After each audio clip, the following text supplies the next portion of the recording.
Hello, everybody. Welcome to our very first video blog from Catalyst. My name is William Álvarez. I'm a director of SEO with the team in New York. I've been with the company for almost 7 years, and I'm very passionate about YouTube optimization and local SEO. But in general terms, I like everything about the discipline. Today, we are going to talk about some interesting definitions. And for that, I have invited my co-host, Eric Mandell, who is going to introduce himself right now. Eric, tell us about your story with Catalyst, how long you've been in the SEO industry, and what do we want to do with this today? Sure. So my name is Eric Mandell. I'm from Catalyst out of Boston, so I'm in the Boston office. I've been doing SEO for quite a while. Initially, I think I started in 1999-ish, around when, just after Google started, around then. I really have a technical background. I started in web hosting and server administration, in which once I started working in e-commerce, working with e-commerce websites, is when people started asking me, well, I built the website, now how do I get people there? So that's really how I got into SEO, and it happened fast, really fast, from the inception of Google and people realizing once that became a household name, SEO happened very fast. So for today, I thought that it was interesting to talk about experiences. There seems to be some level of confusion about when people talk about page experience. Some other people talk about user experience. Some people talk about customer experience. What is that? Is it the same? Are they different? How do they impact SEO? What can we say about it, Eric? How do we help marketers and our SEO friends in the industry drive the conversation so we can get the best out of it? Because there is some benefit from all those definitions. So I think obviously the first thing that has to happen is people have to understand the differences between them, right? So I think that's a good starting point. User experience. What do you think when you think of user experience versus customer experience versus page experience? When you're thinking of user experience, what is it that comes to mind for you? So I think that the online world is trying to make some kind of representation of the experiences that we learned from the offline world. And it's been like a challenge to try to translate that into web pages. Mm-hmm. So when I typically go to a store, I walk in because I feel attracted to the window decoration, to the brand, to how organized and clean the elements are laid out on the windows and on the shelves. Yep. If I walk in, I want to smell good. I want to be welcomed by people who are helping me find the products that I want. Or otherwise, the experience has to be so simple that I don't have to talk to anybody, but just go straight and find the items that I want to buy. I want to try them on. I want to compare. I want to see pricing information clear and in front of me. And ultimately, if I make a decision, I want to go to the checkout and walk out very fast. I don't want to spend long hours there. All the experience varies from one customer to the following.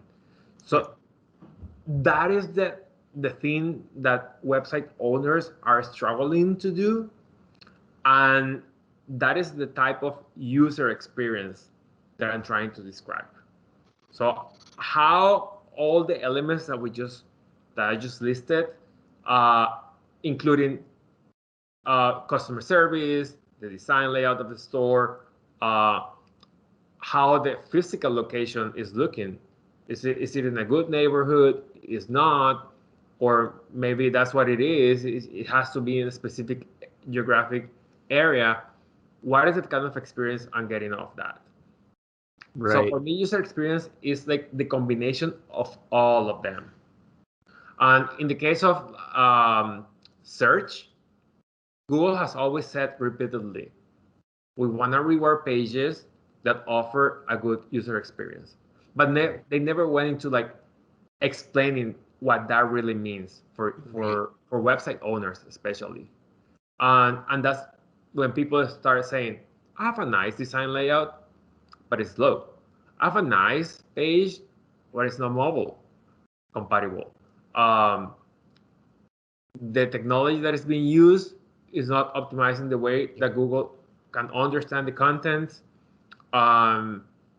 They never reply when you reach out to customer service, or the experiences are always different. So user experience for me is all those elements that try to satisfy a need of a user that came from that channel from Google. Yep. And then there are things then there's like the customer experience. Yep. Which is how good the products are or the services, what's unique about the store that makes it really special, what level of personalization the store offers to satisfy that need that I had, how much they're understanding the data that I'm sharing with them so they can improve my experience, the feedback that I'm giving to a store manager or on a survey online, are they keeping that in mind to build a better experience? So that is the customer experience. And then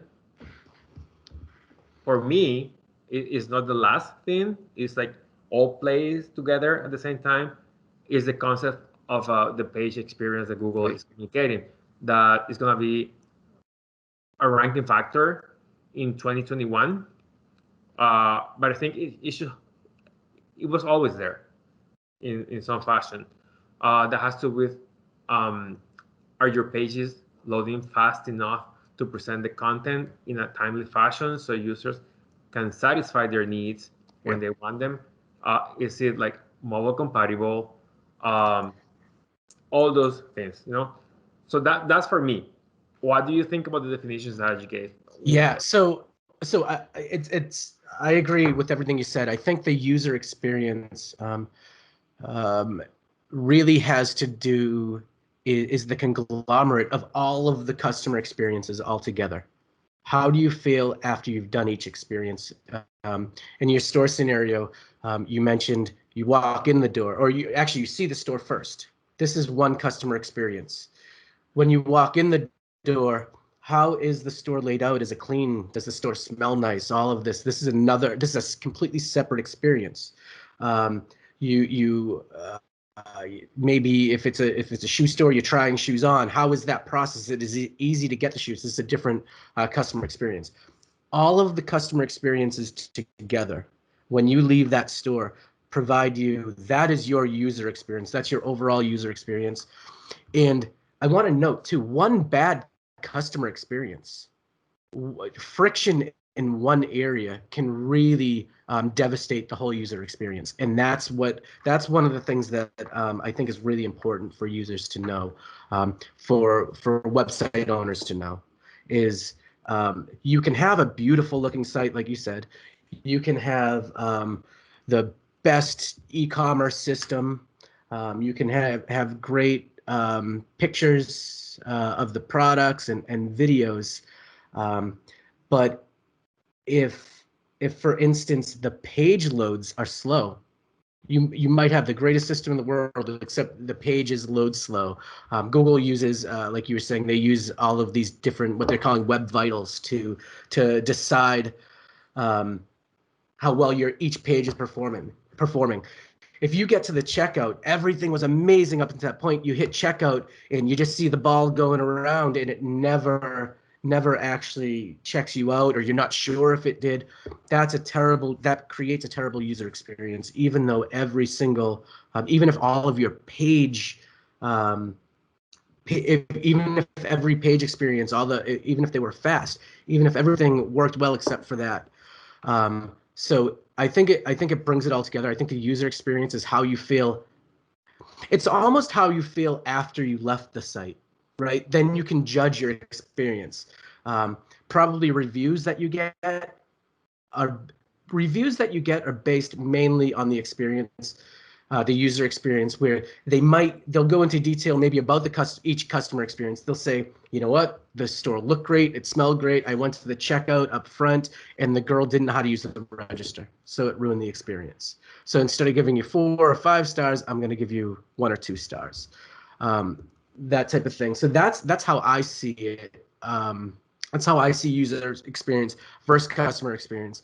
And then, like you said, page experience, which is starting to be more of a factor coming in the oncoming year in 2021, according to Google. So that's how I see it. Yeah, I see it the same way. Now you just mentioned something really important: the core web vitals. As a marketer, you don't have to know that. As an SEO, I have to know, and I have to deal with that every day. We have the way to create the scorecards of how each one of the elements that impact page experience ranks for your website. So if, as an SEO, I come to the CMO and explain that the scores are low or poor for the pages, and I can kind of estimate what an increase in the scoring is going to cost in terms of revenue. As a marketer, you should be listening to that. Yeah.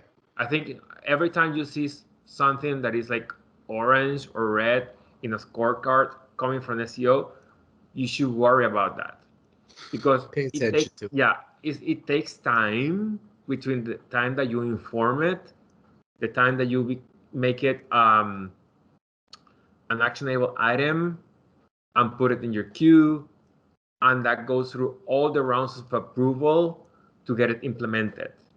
At the enterprise level, it sometimes takes a while first for SEOs to communicate that and make the definition clear to get buy-in. And if you delay the process by which you receive that message and you approve it, you're losing clients, you're losing customers, you're losing sales.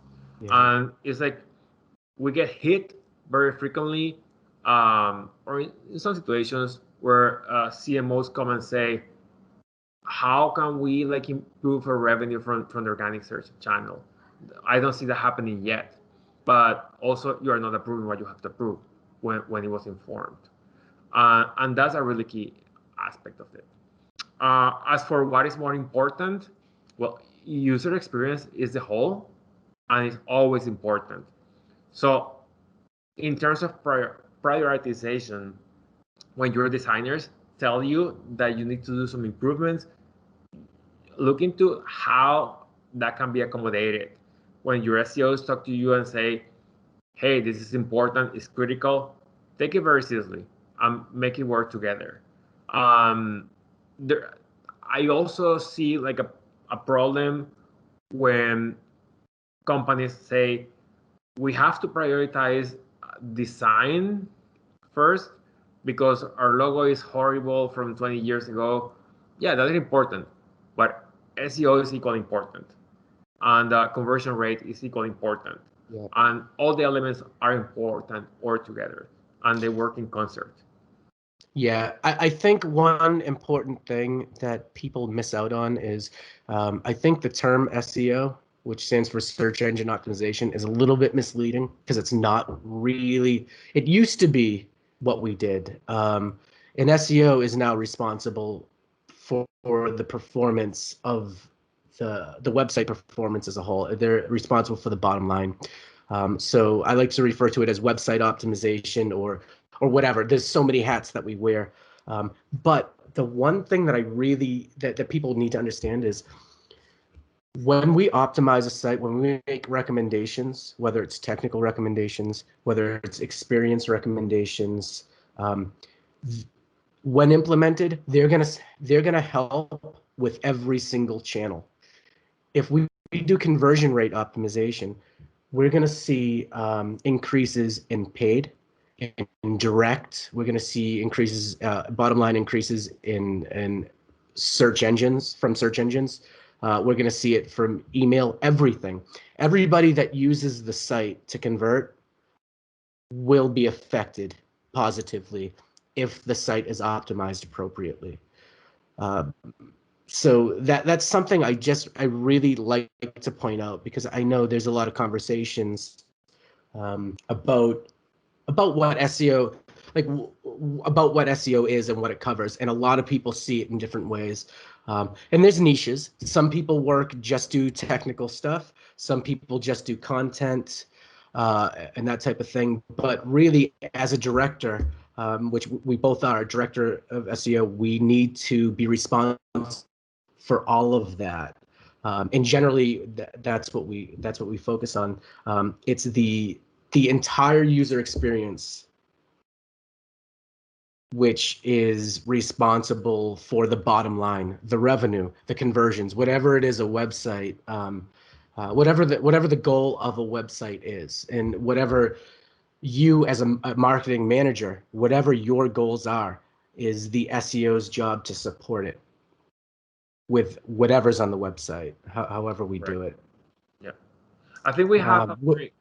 Sorry, I was gonna say, where do you think, where in the experience do you think content fits? Because we spoke about kind of how things work, how things look, but what about the actual content itself, information? I think it has to do with the customer experience.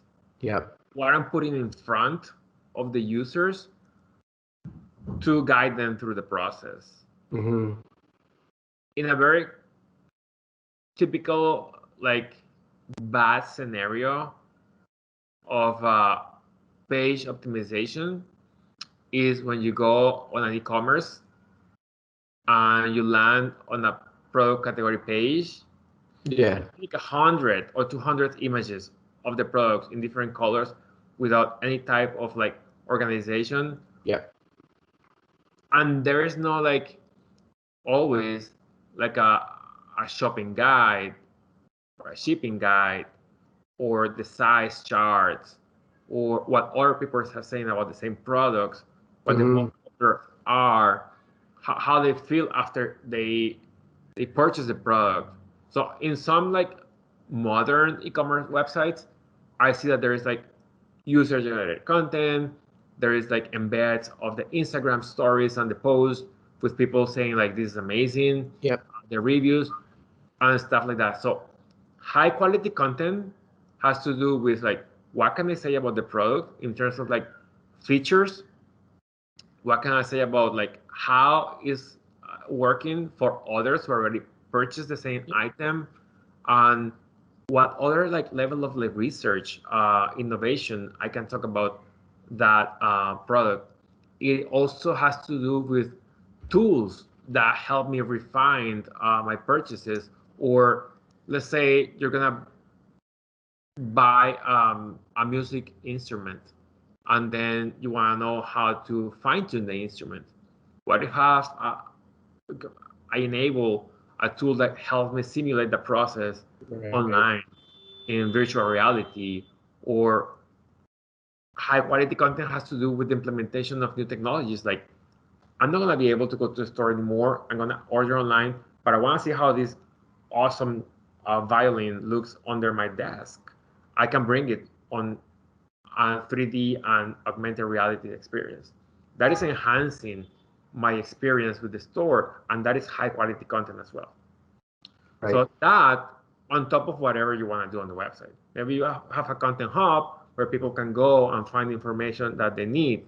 But if you can weave that content into the product pages and the product category pages, you're going to improve the experience of the user as well. Yep. So that's where like high quality content comes in place. Yeah, I would say, if I were to summarize this, I would say make the customer experience as frictionless as possible. Make it as seamless as possible. Just make the overall experience easy and nice for your user. It's not a new thing, but I'll say it. I've said it before. Everybody says it. Keep the user in mind when you're thinking about your website.